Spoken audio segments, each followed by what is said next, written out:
충격적인 소식입니다. 사우디아라비아 리야드 지하철 공사 현장에서 믿을 수 없는 대참사가 발생했습니다.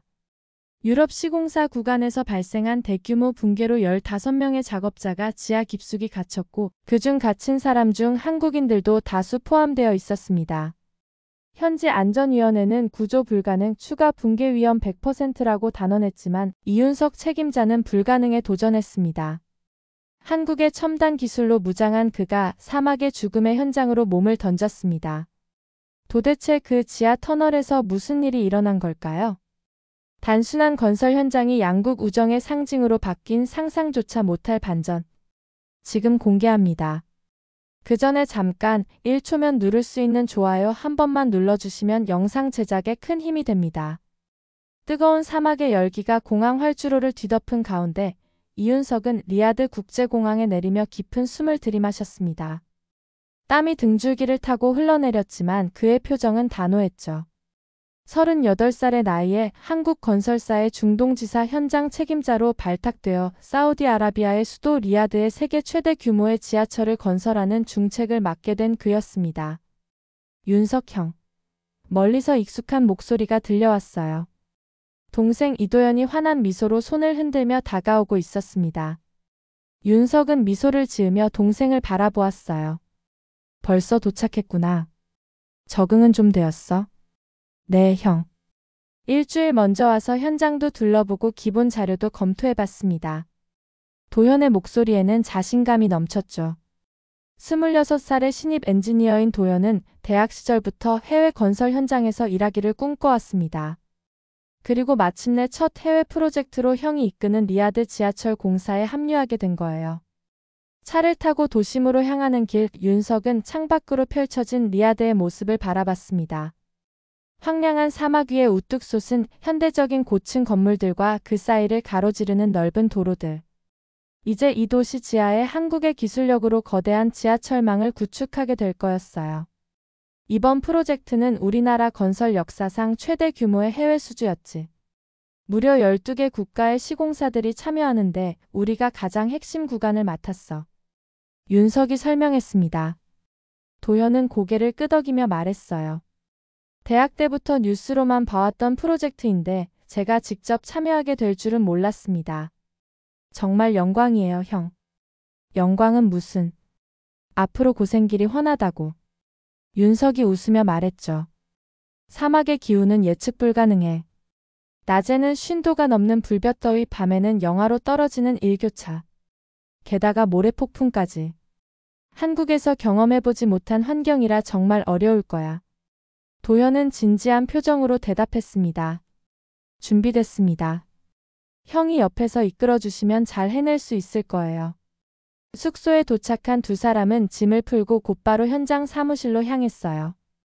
넓은 사무실 안에는 이미 많은 한국인 엔지니어들이 분주하게 움직이고 있었습니다. 벽면에는 리야드 지하철 노선도와 공정표가 가득 붙어 있었죠. 이윤석 책임님, 현장 부책임자인 박정훈이 다가왔어요. 내일 사우디 교통부 관계자들이 현장 점검을 온다고 합니다. 특히 압둘라 알리 국장이 직접 방문하신다고 하네요. 윤석의 표정이 굳어졌습니다. 압둘라 알리는 이번 프로젝트의 사우디 측 총괄자로 까다롭기로 유명했어요. 알겠어. 지금까지 진행 상황 보고서와 시공 계획을 모두 정리해둬. 우리의 기술력을 보여줄 기회야. 그날 밤 윤석은 숙소에서 밤늦게까지 자료를 검토했습니다. 창밖으로 보이는 리야드의 밤하늘에는 별들이 선명하게 빛나고 있었어요. 낯선 땅에서의 새로운 도전이 시작되었습니다. 아침 6시 윤석은 이미 현장에 도착해 있었습니다. 뜨거운 태양이 떠오르기 전 비교적 선선한 이 시간을 놓치고 싶지 않았어요. 작업 인부들은 아직 삼삼오오 모여들고 있었고 거대한 굴착기들은 마치 사막의 공룡처럼 모래 위에 침묵하고 있었죠. 형, 어젯밤에 잠은 좀 주무셨어요? 도현이 두 잔의 커피를 들고 다가왔습니다. 윤석은 감사하게 커피를 받아들며 미소를 지었어요. 그럭저럭. 오늘이 중요한 날이니까. 멀리서 검은색 고급 세단 몇 대가 현장으로 들어오는 모습이 보였습니다. 예상보다 일찍 도착한 사우디 교통부 관계자들이었어요. 선두 차량에서 늠름한 체격의 중년 남성이 내렸습니다. 압둘라 알리 국장이었죠. 검은색 전통 복장 토브를 입은 그는 위험이 느껴지는 걸음걸이로 윤석에게 다가왔어요. 알살람 알라이쿰 평화가 당신에게. 압둘라가 먼저 인사를 건넸습니다. 와 알라이쿰 살람 당신에게도 평화를. 윤석이 배운 대로 아랍어로 대답했어요. 환영합니다, 알리 국장님. 저는 한국건설사의 현장 책임자 이윤석입니다. 압둘라는 짧게 고개를 끄덕였습니다. 당신 회사가 이 구간을 맡았군요. 여러 국가의 기업들 중에서 가장 기술적으로 어려운 부분을 담당하게 되었습니다. 기대가 큽니다. 그의 말투에서 미묘한 의심이 느껴졌어요. 윤석은 침착하게 대답했습니다. 저희는 그 기대에 부응할 준비가 되어 있습니다. 현장을 안내해드리겠습니다. 일행은 지하철 공사 현장을 따라 천천히 이동했어요. 윤석은 상세한 설명과 함께 한국에서 특별히 개발된 사막 환경에 적합한 굴착 기술을 소개했습니다. 압둘라는 처음에는 표정 변화 없이 듣고 있었지만 점차 관심을 보이기 시작했죠. 이 지역은 모래 입자가 매우 미세해서 일반적인 굴착 방식으로는 집안 안정성을 유지하기 어렵습니다. 그래서 저희는 특수 개발된 하이브리드 쉴드 TBM을 도입했습니다. 윤석이 자신감 있게 설명했어요. 압둘라가 눈썹을 치켜 올렸습니다. 유럽 시공사들은 그런 장비를 사용하지 않던데요. 네, 그들은 전통적인 방식을 고수하고 있습니다만 저희는 이 지역의 지질학적 특성을 연구한 결과 이 방식이 더 효율적이고 안전하다고 판단했습니다. 윤석의 목소리에는 확신이 담겨 있었어요. 오전 시차를 마친 후 일행은 현장 사무실로 이동했습니다. 회의실에서 도연이 준비한 프레젠테이션을 통해 전체 공정 계획과 안전 대책을 설명했어요. 도연의 유창한 영어 실력과 체계적인 발표에 사우디 관계자들은 감탄의 표정을 감추지 못했습니다. 인상적이군요. 회의가 끝난 후 압둘라가 말했어요. 하지만 계획은 언제나 좋아 보이기 마련입니다. 실제로 어떤 결과를 보여줄지가 중요하죠. 윤석은 차분하게 대답했습니다. 결과로 증명하겠습니다. 사우디 관계자들이 떠난 후 작업은 더욱 본격화되었어요. 그러나 예상치 못한 어려움들이 하나둘 나타나기 시작했습니다. 한낮의 불볕더위로 장비들이 과열되었고 작업자들은 지속적인 수분 공급에도 불구하고 탈진하는 일이 빈번했죠. 게다가 갑작스러운 모래 폭풍으로 하루 종일 작업이 중단되는 날도 있었습니다. 이런 상황이라면 공기 내에 완공이 불가능할 수도 있어요. 어느 날 저녁 도연이 걱정스럽게 말했어요. 윤석은 깊은 생각에 잠겼다가 결단력 있는 목소리로 말했습니다. 야간 작업을 늘리자. 낮에는 기본 유지 인력만 두고 주요 작업은 밤에 진행하는 거야. 밤에요? 하지만 조명시설이 충분하지 않은데. 한국에서 특수 설계된 LED 작업 등을 긴급 공수해 오겠어. 에너지 효율이 높고 발열이 적어서 야간 작업에 이상적일 거야. 윤석의 결단은 적중했습니다. 야간 작업 체제로 전환한 후 생산성이 크게 향상되었어요. 한 달 뒤 압둘라 알리가 다시 현장을 방문했을 때는 놀라움을 감추지 못했습니다. 다른 구간들은 계획보다 뒤처지고 있는데 당신들은 오히려 앞서가고 있군요. 압둘라의 목소리에는 존경심이 묻어났어요. 윤석은 겸손하게 미소를 지었습니다. 우리 팀원들의 헌신과 한국의 기술력 덕분입니다. 그날 저녁 압둘라는 뜻밖에도 윤석과 도연을 저녁 식사에 초대했어요. 전통 아랍 레스토랑에서 그들은 서로의 문화와 가치관에 대해 이야기를 나눴습니다. 당신들의 국가는 놀랍습니다. 불과 수십 년 전만 해도 전쟁의 폐허였다고 들었습니다. 그런데 이제는 세계 최고 수준의 기술력을 가진 나라가 되었군요. 압둘라가 감탄했어요. 윤석은 고개를 끄덕였습니다. 우리에게는 할 수 있다는 믿음이 있었습니다. 그리고 그 믿음이 기적을 만들어냈죠. 식사를 마치고 숙소로 돌아오는 길 도연이 형에게 물었어요. 형, 정말 우리가 이 거대한 프로젝트를 성공시킬 수 있을까요? 윤석은 밤하늘을 바라보며 대답했습니다. 당연하지. 우리는 이미 더 어려운 도전들을 수없이 극복해왔으니까. 그러나 운명은 때로 예상치 못한 시험을 준비하고 있었죠. 그들이 알지 못하는 사이 지하 깊은 곳에서는 위험이 서서히 다가오고 있었습니다. 새벽 3시 윤석의 휴대폰이 요란하게 울렸습니다. 잠에서 깨어난 그는 흐릿한 의식 속에서 전화를 받았어요. 이윤석입니다. 책임님, 큰일 났습니다. 전화기 너머로 현장 감독관 김기철의 다급한 목소리가 들려왔죠. C-4 구역 유럽 시공사 구간에서 대규모 집안 붕괴가 발생했습니다. 현재 10여 명의 작업자들이 갇힌 상태입니다. 윤석은 순간 정신이 번쩍 들었습니다. 지금 즉시 현장으로 갈게. 비상구조팀을 모두 소집해. 전화를 끊고 서둘러 옷을 입는 동안 문득 불안한 예감이 스쳤어요. 잠깐 오늘 도연이 어디 있었지?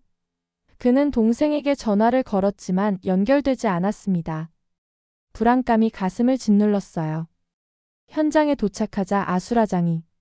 새벽 3시 윤석의 휴대폰이 요란하게 울렸습니다. 잠에서 깨어난 그는 흐릿한 의식 속에서 전화를 받았어요. 이윤석입니다. 책임님, 큰일 났습니다. 전화기 너머로 현장 감독관 김기철의 다급한 목소리가 들려왔죠. C-4 구역 유럽 시공사 구간에서 대규모 집안 붕괴가 발생했습니다. 현재 10여 명의 작업자들이 갇힌 상태입니다. 윤석은 순간 정신이 번쩍 들었습니다. 지금 즉시 현장으로 갈게. 비상구조팀을 모두 소집해. 전화를 끊고 서둘러 옷을 입는 동안 문득 불안한 예감이 스쳤어요. 잠깐 오늘 도연이 어디 있었지? 그는 동생에게 전화를 걸었지만 연결되지 않았습니다. 불안감이 가슴을 짓눌렀어요. 현장에 도착하자 아수라장이 펼쳐져 있었습니다. 사이렌 소리와 작업자들의 혼란스러운 외침 그리고 굴착기의 굉음이 뒤섞여 있었죠. 윤석은 빠르게 현장 상황실로 향했어요. 상황 보고해. 윤석이 상황실에 들어서며 외쳤습니다.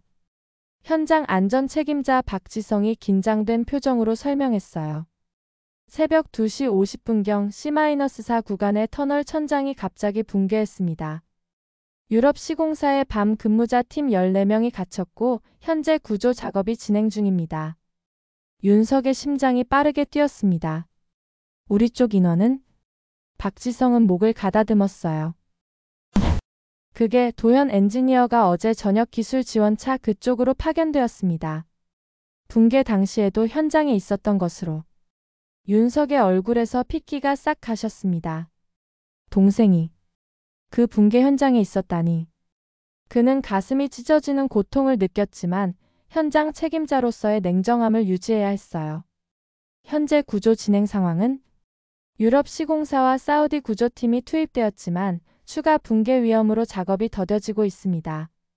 박지성이 답했어요. 윤석은 즉시 결단을 내렸습니다. 우리 구조팀도 투입하자. 특수 장비들을 모두 가져와. 현장으로 달려가는 동안 윤석은 동생의 안전을 간절히 기도했어요. 붕괴 지점에 도착하자 유럽 시공사의 현장 책임자 마르코 벨리치가 다가왔습니다. 당신네 구역이 아닙니다. 우리가 처리할 겁니다. 마르코의 목소리에는 날이 서 있었죠. 윤석은 차분하게 대답했어요.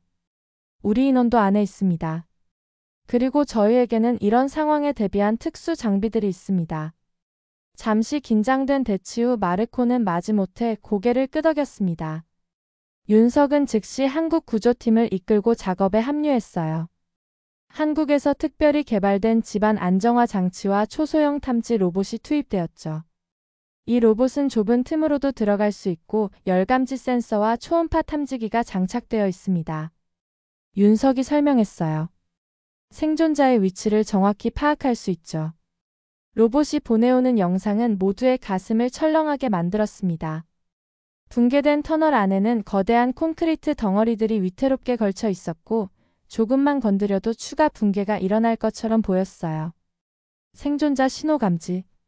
갑자기 로봇 조종사가 외쳤습니다. 북동쪽 45m 지점에서 여러 명의 생체 반응이 확인됩니다. 윤석의 심장이 요동쳤어요. 통신은? 연결 안 돼? 시도해 보겠습니다. 통신 담당자가 장비를 조작했어요. 여기는 구조팀입니다. 들리시면 응답해 주세요. 지직거리는 소리 너머로 희미한 목소리가 들려왔습니다. 듣고 있습니다. 10명. 생존. 5명은 부상 상태. 윤석은 즉시 물었어요. 이도현 엔지니어 있습니까? 잠시 정적이 흘렀습니다. 그리고 다시 희미한 목소리. 도현 씨는 부상. 의식불명. 윤석의 얼굴이 하얗게 변했지만 그는 감정을 누르고 냉정하게 지시를 내렸습니다. 가장 안전한 진입로를 확보하고 집안 안정화 작업부터 시작하자. 작업이 한창일 때 압둘라 알리가 현장에 도착했어요. 그는 심각한 표정으로 상황을 살폈습니다.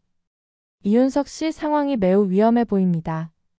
사우디 안전위원회에서는 구조 작업 중단을 검토하고 있습니다. 윤석은 믿을 수 없다는 표정으로 압둘라를 바라봤어요. 중단이요? 안에 아직 사람들이 있습니다. 압둘라는 안타까운 표정으로 말했습니다. 저도 알고 있습니다. 하지만 전문가들의 분석에 따르면 추가 붕괴 가능성이 너무 높습니다. 더 많은 인명피해를 막기 위해. 그럴 수 없습니다. 윤석의 목소리는 단호했어요.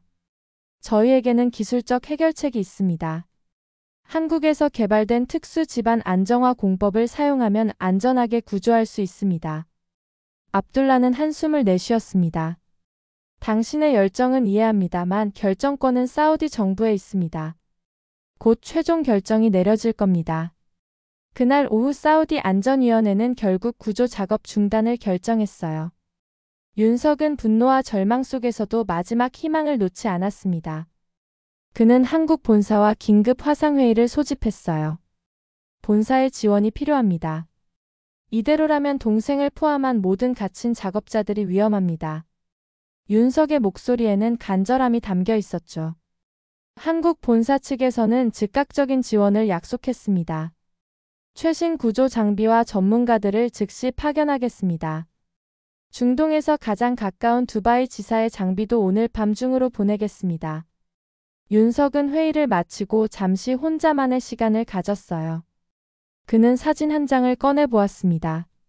대학 졸업식 날 환하게 웃고 있는 도현의 모습이었죠. 버티라 도현아. 형이 반드시 구해줄게. 그의 눈에서 눈물이 흘러내렸습니다. 밤이 깊어갈수록 붕괴 현장은 더욱 위태로워 보였습니다.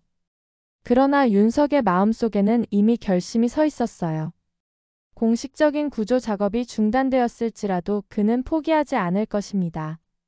해가 저물고 어둠이 짙게 깔리자 현장은 정막에 휩싸였습니다. 사우디 정부의 명령으로 공식 구조 작업이 중단된 상태였죠. 윤석은 현장 사무실에서 홀로 남아 모니터를 응시하고 있었어요.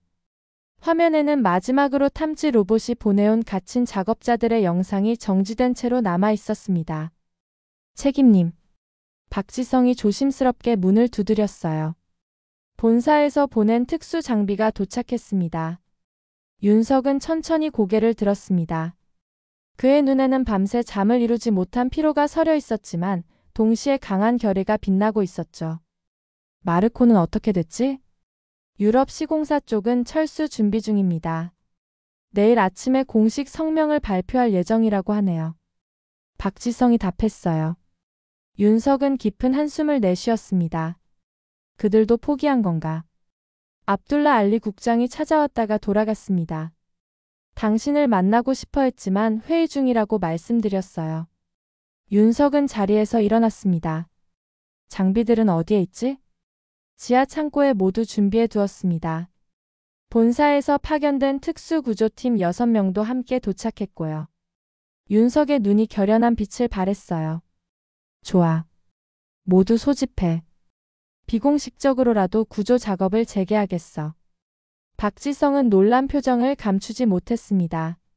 하지만 사우디 정부의 명령이. 나 혼자 책임지겠어. 어차피 현장 책임자는 나야. 윤석의 목소리는 확고했어요. 아무도 강요하지 않을 테니 자발적으로 참여할 사람만 모여줘. 1시간 후 지하 창고에는 25명의 한국인 직원들이 모여 있었습니다. 유럽 시공사에서도 3명의 엔지니어가 합류했죠. 윤석은 간결하게 계획을 설명했어요. 공식적인 구조 작업은 중단되었지만 우리는 포기할 수 없습니다. 안에는 아직 15명의 생명이 있어요.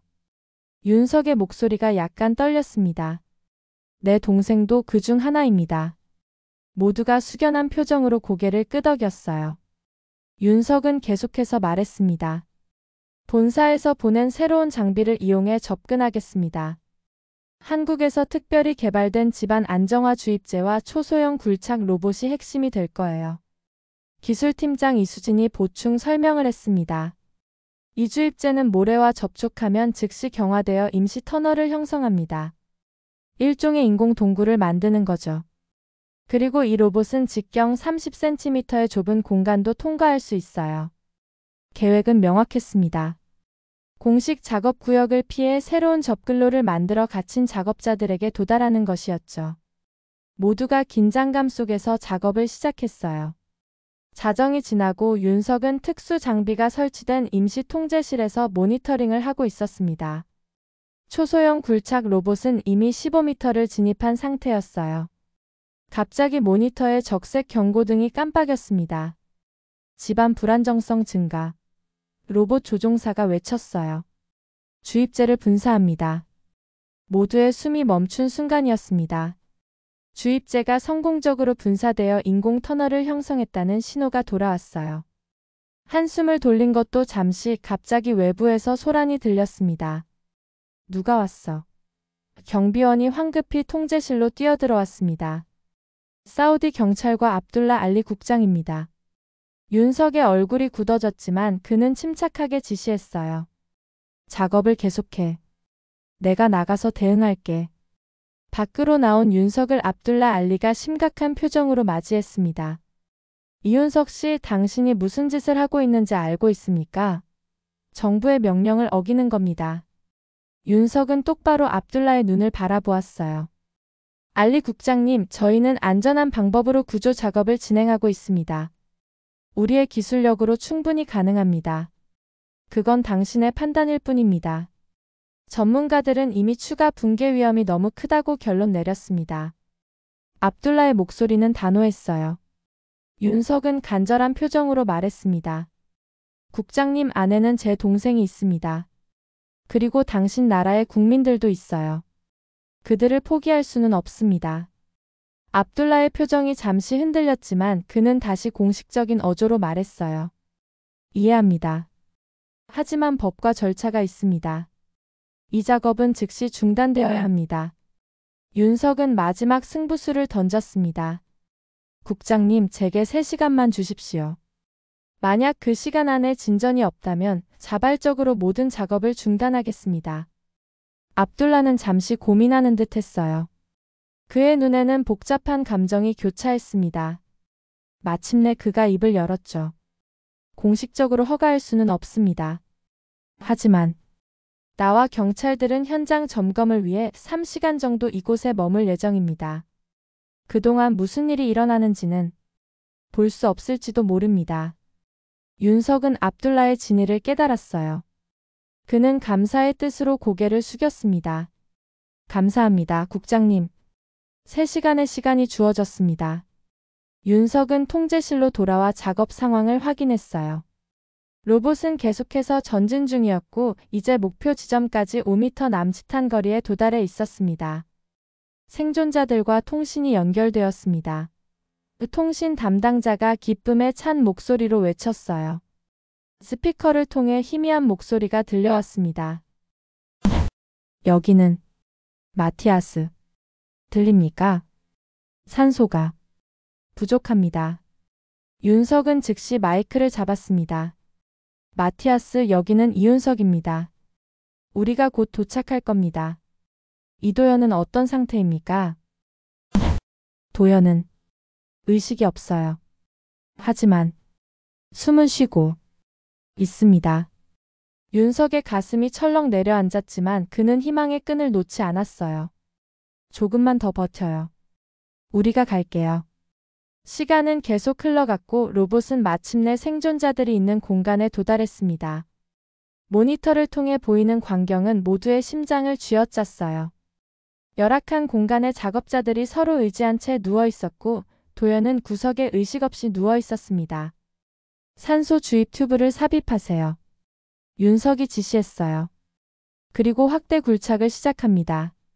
3시간의 시한은 금방 다가왔습니다. 압둘라가 다시 통제실로 들어왔어요. 시간이 다 됐습니다.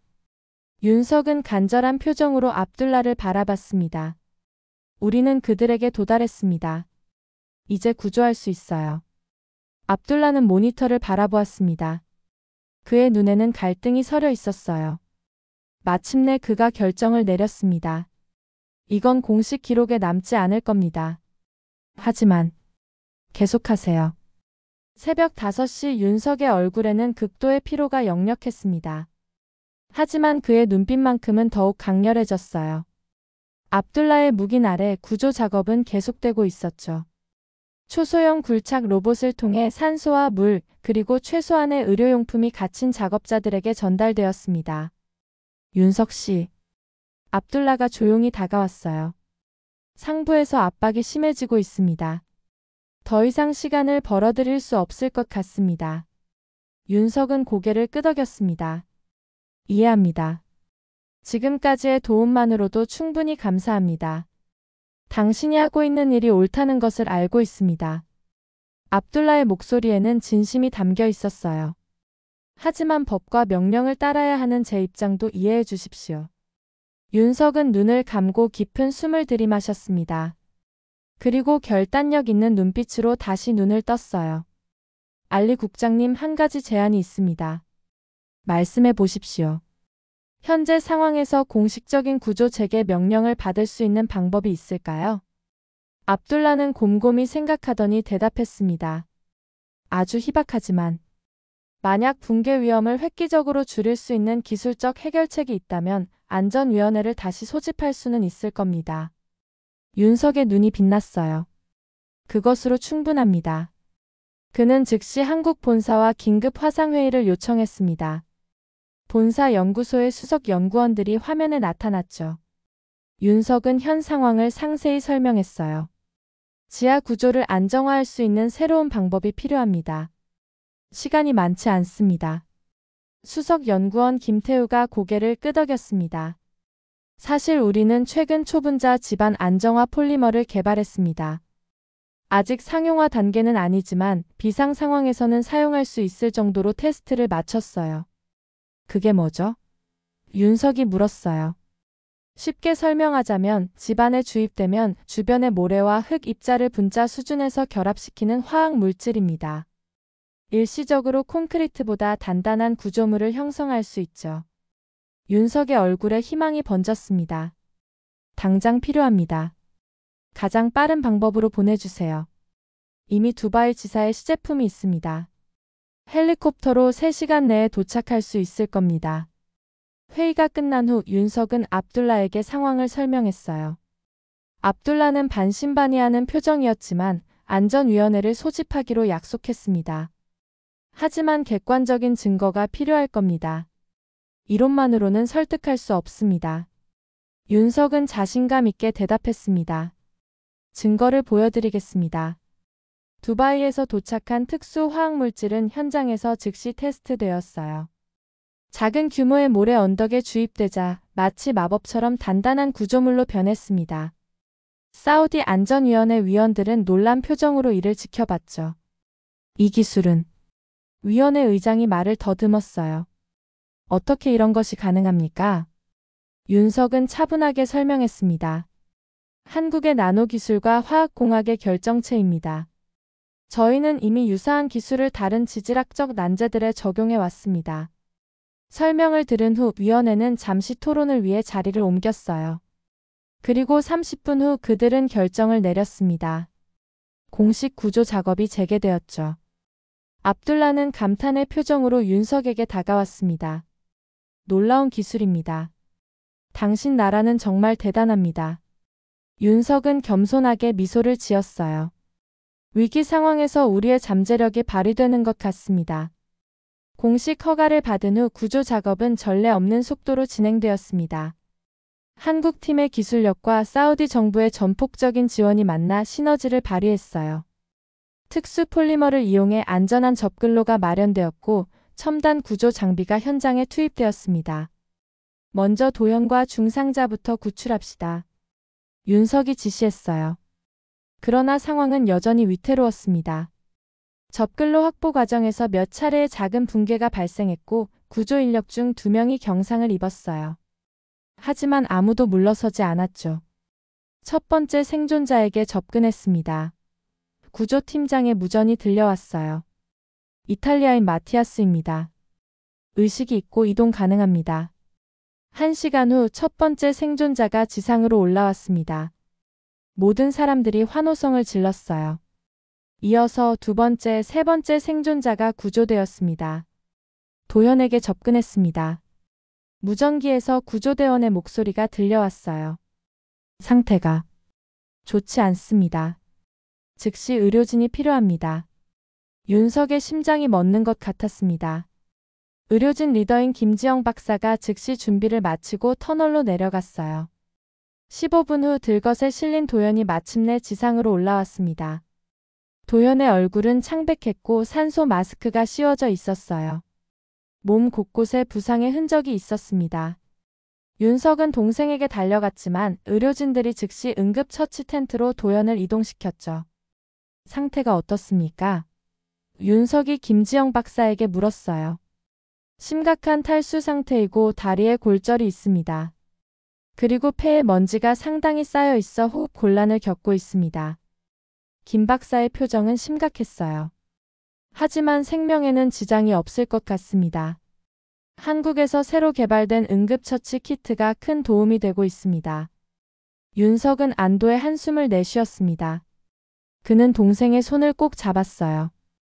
버텨줘서 고마워 도현아.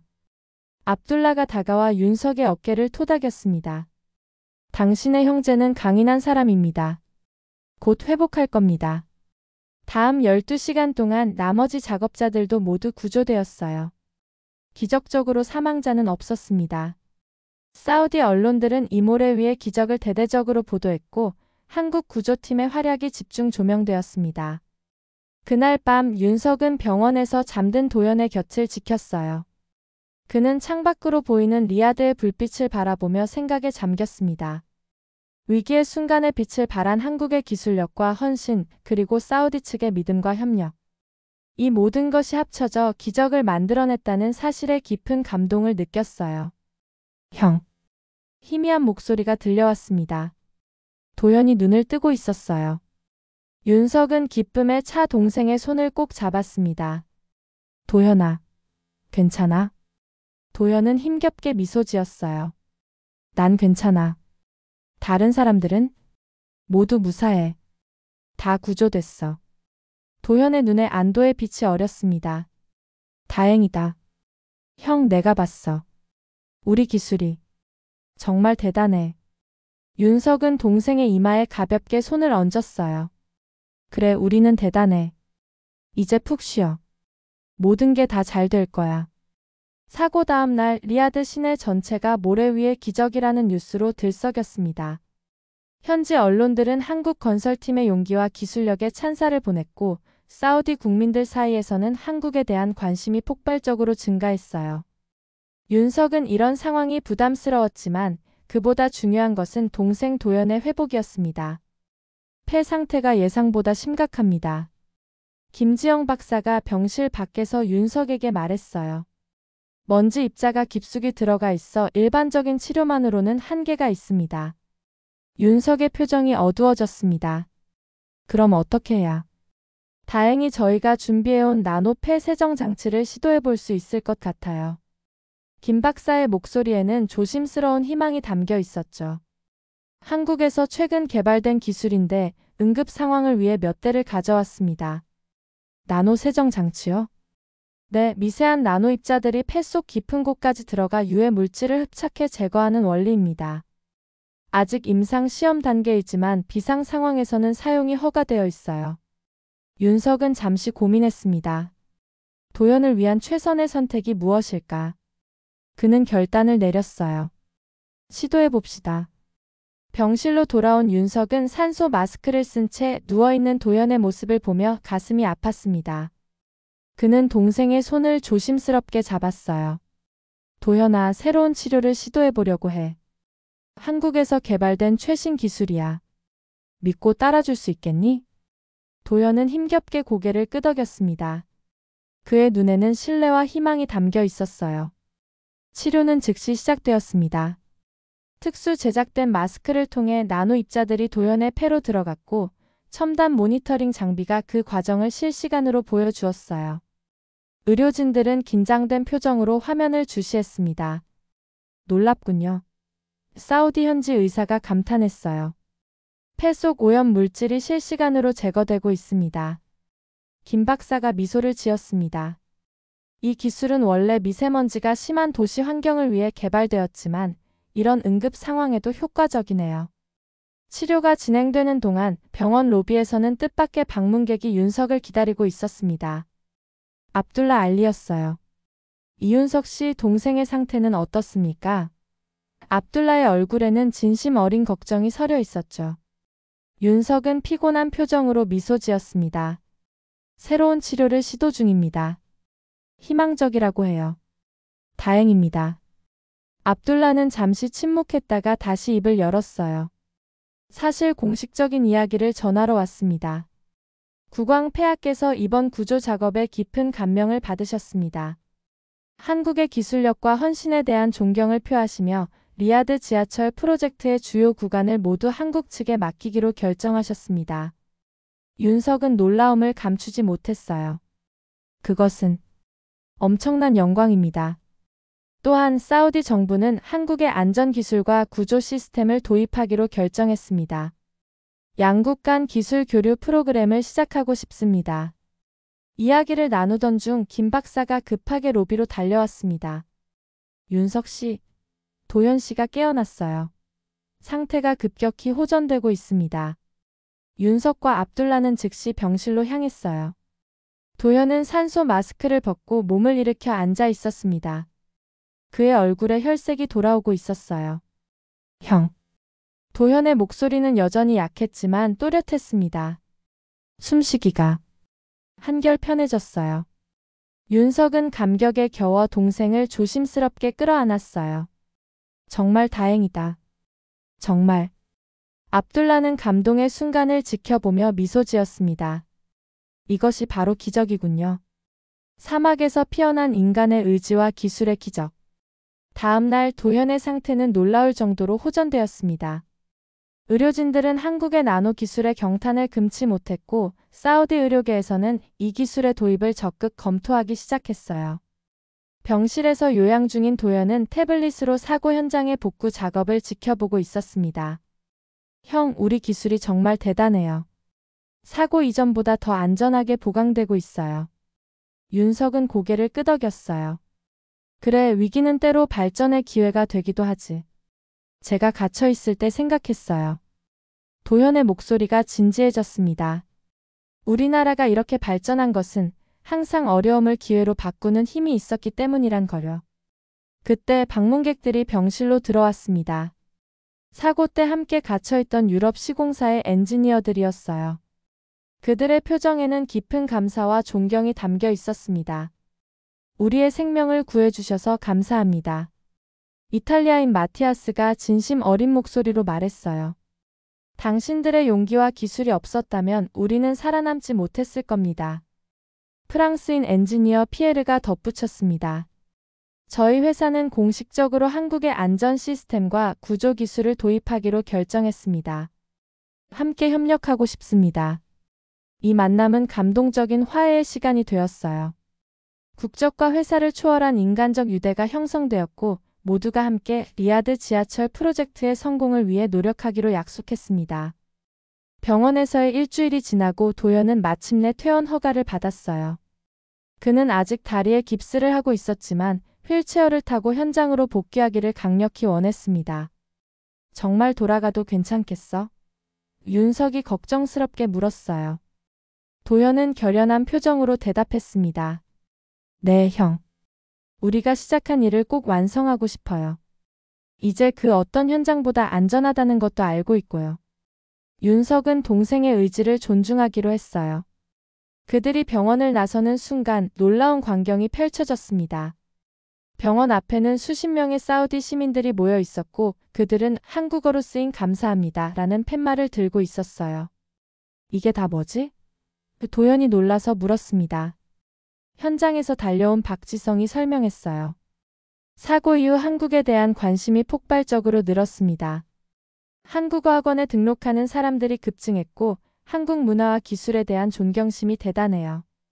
윤석과 도연은 감동의 눈물을 감출 수 없었습니다. 그들이 단순히 한 건설 프로젝트를 넘어 두 나라 사이에 깊은 유대를 형성하고 있다는 사실이 가슴 깊이 느껴졌어요. 현장으로 돌아가는 차 안에서 윤석은 창밖으로 펼쳐진 리야드의 모습을 바라보았습니다. 이제 이 도시는 더 이상 낯선 땅이 아니었어요. 그리고 그들이 건설하고 있는 지하철은 단순한 교통수단을 넘어 두 나라의 우정과 협력의 상징이 될 것임을 확신했습니다. 사고 발생 한 달 후 리야드 지하철 공사 현장은 완전히 달라진 모습이었습니다. 사우디 정부의 전폭적인 지원 아래 한국의 첨단 공법이 전 구간에 적용되었고 안전 시스템이 대폭 강화되었어요. 윤석은 휠체어를 탄 도연을 밀며 공사 현장을 돌아보고 있었습니다. 놀랍네요, 형. 도연이 감탄했어요. 사고 구간이 이렇게 완벽하게 복구될 줄은 몰랐습니다. 윤석은 미소를 지었습니다. 우리의 기술력과 사우디의 지원이 만나니 불가능이란 없더라. 현장 사무실로 돌아온 그들을 압둘라 알리가 기다리고 있었어요. 그의 옆에는 사우디 왕실의 문장이 새겨진 공식 서류가 놓여 있었습니다. 반갑습니다. 이윤석 씨, 이도연 씨. 압둘라가 따뜻하게 두 사람을 맞이했어요. 오늘 특별한 소식을 전하러 왔습니다. 윤석과 도연은 호기심 어린 표정으로 압둘라를 바라봤습니다. 압둘라는 책상 위의 서류를 손으로 가리켰어요. 사우디 정부는 공식적으로 한국의 안전공법과 응급대응 시스템을 국가 표준으로 채택하기로 결정했습니다. 압둘라의 목소리에는 자부심이 묻어났어요.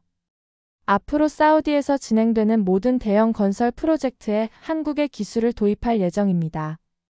윤석은 감격스러움을 감추지 못했습니다. 그것은 정말 큰 영광입니다.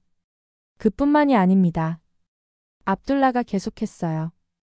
양국 정부 차원에서 한-사우디 기술 교류 센터를 설립하기로 했습니다. 첫 번째 프로젝트로 사막 환경에 최적화된 도시 인프라 구축 연구를 공동으로 진행할 예정이죠. 도현의 눈이 반짝였습니다. 그럼 저희가 개발한 사막형 굴착 기술과 집안 안정화 시스템을 더 발전시킬 수 있겠네요. 정확합니다. 압둘라가 미소 지었어요. 그리고 이 센터의 첫 공동 디렉터로 이윤석 씨를 추천했습니다. 물론 현 프로젝트가 완료된 후의 이야기입니다만. 윤석은 깜짝 놀랐습니다. 그는 단지 현장 책임자로서 맡은 일을 했을 뿐인데 이렇게 큰 역할을 제안받다니요. 저는 정말 영광이지만 그런 중책을 겸손하실 필요 없습니다. 압둘라가 윤석의 말을 끊었어요. 당신의 리더십과 기술적 통찰력 그리고 위기 상황에서의 대처 능력은 이미 증명되었습니다. 사우디는 당신 같은 인재가 필요합니다. 회의가 끝난 후 윤석과 도연은 숙소로 돌아가는 길에 감격스러운 마음을 나눴습니다. 도연은 형의 손을 꼭 잡았어요. 형, 정말 자랑스럽습니다. 형이 이루신 일은 단순한 건설 프로젝트를 넘어서는 거예요. 윤석은 머쓱한 표정으로 대답했습니다. 내가 한 게 아니라 우리 모두가 함께 이룬 거야. 특히 내가 없었다면 불가능했을 거야. 저요? 도연이 의아해했어요. 그래. 윤석의 목소리가 진중해졌습니다. 내가 그 위험한 곳에 갇혔기 때문에 내가 어떤 대가를 치르더라도 구조 작업을 진행할 수밖에 없었어. 결과적으로 그게 옳은 결정이었고 두 나라의 관계까지 발전시켰지. 도현은 잠시 생각에 잠겼다가 말했어요. 형, 저는 사고 현장에 갇혀 있는 동안 많은 생각을 했습니다. 우리나라가 이렇게 인정받게 된 것은 단순히 기술력 때문만은 아닌 것 같아요. 형 같은 분들의 헌신과 책임감 그리고 인간에 대한 존중. 그것이 진정한 우리의 힘인 것 같습니다. 윤석은 깊이 공감하며 고개를 끄덕였어요.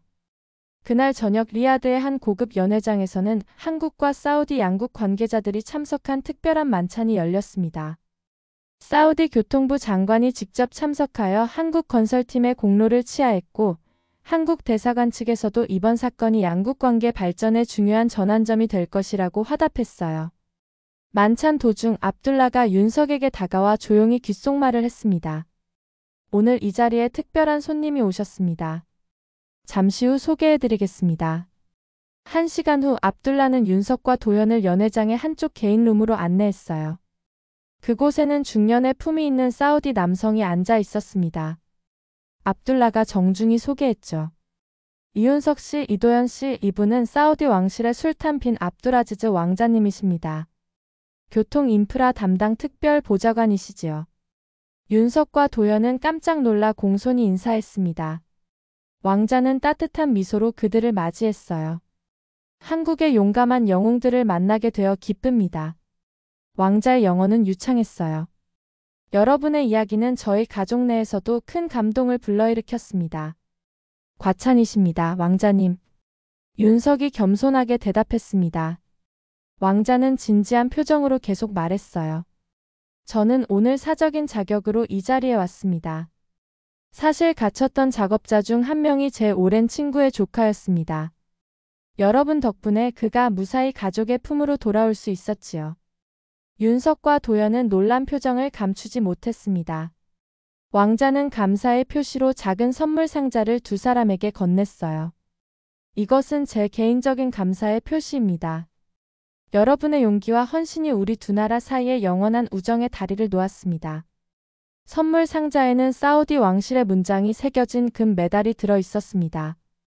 메달 뒷면에는 아랍어와 한국어로 우정과 용기의 상징이라는 문구가 새겨져 있었어요. 그날 밤 윤석은 숙소 발코니에서 리야드의 밤하늘을 바라보며 깊은 감회에 젖었습니다. 낯선 땅에서 시작된 여정이 이제는 두 나라의 깊은 유대로 발전했다는 사실이 믿기지 않았어요. 그는 자신이 단지 한 건설 프로젝트의 책임자가 아니라 양국 간 새로운 역사의 한 페이지를 쓰고 있다는 책임감을 느꼈습니다. 사고 발생 1년 후 마침내 리야드 지하철의 개통식 날이 밝았습니다. 도시 전체가 축제 분위기에 휩싸였고 세계 각국에서 온 귀빈들로 북적였어요. 윤석은 새벽부터 일어나 정성스럽게 양복을 갖춰 입었습니다. 거울 속에 비친 자신의 모습은 1년 전보다 더 단단해 보였어요. 사막의 강렬한 햇빛 아래 그의 피부는 그을려 있었고 눈가에는 경험의 주름이 깊게 패여 있었죠. 형, 준비 다 됐어요? 도연이 방문을 두드렸습니다. 그는 다리에 깁스를 벗은 지 오래였고 이제는 완전히 회복되어 건강한 모습이었어요. 그래, 들어와. 윤석이 대답했습니다. 도연은 환한 미소를 지으며 형의 방으로 들어왔어요. 그도 정장 차림이었고 가슴에는 사우디 왕실에서 수여한 특별 훈장이 빛나고 있었습니다. 드디어 이날이 왔네요. 도연의 목소리에는 감격이 담겨 있었어요. 처음 이곳에 왔을 때는 상상도 못했던 일들이 많았습니다. 윤석은 고개를 끄덕였죠.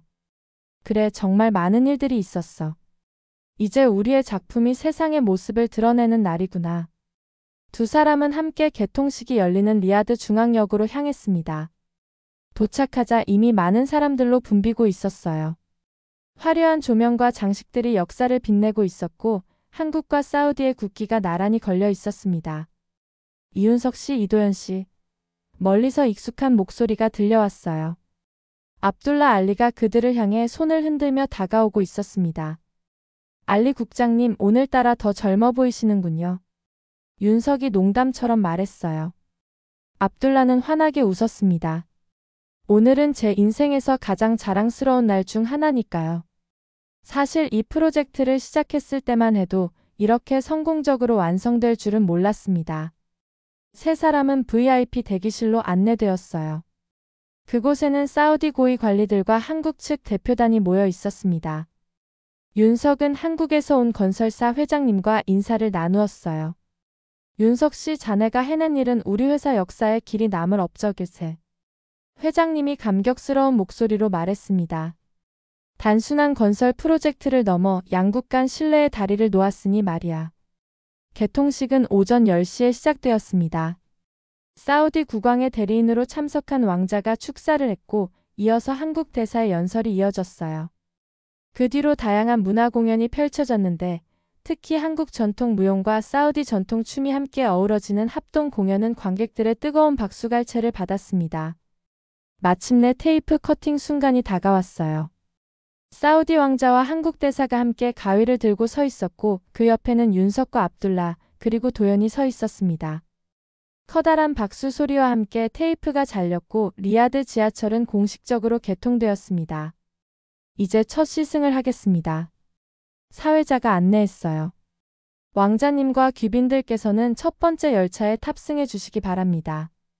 윤석과 도연은 시민대표 자격으로 첫 열차에 초대받았습니다. 압둘라도 함께였죠. 그들은 나란히 앉아 창밖으로 보이는 지하철 터널을 바라보았어요. 생각해보면 경이롭습니다. 압둘라가 말했습니다. 수천 년 동안 사막이었던 이곳에 이제 현대 문명의 상징인 지하철이 달리고 있어요. 열차는 부드럽게 출발했습니다. 최첨단 기술이 적용된 무인 운전 시스템이었죠. 승객들은 감탄의 탄성을 내뱉었어요. 특히 천장과 벽면에 설치된 대형 디스플레이는 마치 열차가 투명한 터널을 지나는 것 같은 착각을 불러일으켰습니다. 이 기술도 한국에서 개발한 거죠? 압둘라가 물었어요. 도연이 고개를 끄덕였습니다. 네, 실감형 증강현실 디스플레이라고 합니다. 지하철 이용객들의 심리적 부담을 줄이기 위해 개발된 기술이에요. 열차가 계속 달리자 한 구간이 다가왔습니다. 그곳은 바로 1년 전 붕괴 사고가 있었던 장소였어요. 윤석의 가슴이 조금 조여들었습니다. 하지만 열차가 그 구간을 지날 때 그가 본 것은 완벽하게 복구된 모습뿐이었습니다. 오히려 다른 구간보다 더 튼튼하고 안전하게 보강되어 있었죠. 여기가. 윤석이 말을 꺼냈어요. 네, 바로 그곳입니다. 압둘라가 고개를 끄덕였습니다. 하지만 이제는 희망의 구간이라고 불리고 있어요. 위기를 딛고 일어선 인간 의지의 상징으로요. 도연은 조용히 창밖을 바라보았습니다. 그 순간을 되돌아보니 공포와 절망보다는 감사함이 더 크게 느껴졌어요. 그 경험이 자신을 더 강하게 만들었고 두 나라의 관계를 더 깊게 했다는 사실을 깨달았기 때문입니다. 1시간가량의 시승을 마치고 일행은 다시 중앙역으로 돌아왔습니다.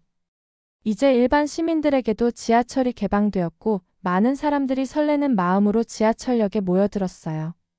정말 놀라운 경험이었습니다. 압둘라가 감격스러운 목소리로 말했어요. 이제 리야드는 완전히 새로운 도시가 되었습니다. 윤석은 미소를 지었습니다. 저희도 많은 것을 배웠습니다.